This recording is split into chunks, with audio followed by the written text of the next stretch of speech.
നമ്മൾ ഏറ്റവും കൂടുതൽ പഠിക്കേണ്ടത് ഉറുമുകളിൽ ഏത് കാറ്റത്തും മഴയത്തും കൈ കോർത്ത് പിടിച്ചവർ ഒരുമിച്ച് നിൽക്കും. അതിന് അവർ ചെയ്യുന്ന ടെക്നിക്ക് സിമ്പിളാണ്. തൊട്ടടുത്തുള്ള ഒരാൾക്കൊപ്പം അവനുണ്ടാവും, കൈവിടാതെ തല ചേർത്ത് പിടിച്ച്. നീ നിന്റെ തൊട്ടടുത്തുള്ള ഒരാളെ കൺവിൻസ് ചെയ്യും.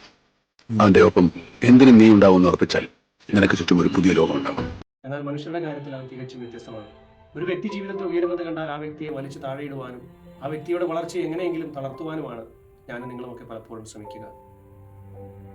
ലൂക്കായുടെ സുവിശേഷം 11-ാം അധ്യായം 46 മുതൽ 53 വരെയുള്ള വാക്യങ്ങളിൽ യേശുനാഥൻ ഫരീസിയരോടും നിയമജ്ഞരോടും ഇപ്രകാരം തന്നെയാണ് പറയുന്നത്: വിജ്ഞാനത്തിന്റെയും അറിവിന്റെയും ഒക്കെ താക്കോൽ നിങ്ങളുടെ കയ്യിലുണ്ട്. അതുപയോഗിച്ച് മറ്റുള്ളവരുടെ അകത്തേക്ക് പ്രവേശിപ്പിക്കുവാനോ സ്വയം അകത്ത് കടക്കുവാനോ നിങ്ങൾ തയ്യാറാകുന്നില്ല എന്ന്. സ്നേഹമുള്ളവരെ, മറ്റുള്ളവരെ ചേർത്ത് പിടിക്കുന്നതിൽ സന്തോഷം കണ്ടെത്തുവാനും അവരുടെ വളർച്ചയിൽ ആനന്ദം കണ്ടെത്തുവാനും നമുക്ക് സാധിക്കട്ടെ. ദൈവം അനുഗ്രഹിക്കട്ടെ. ആമേൻ.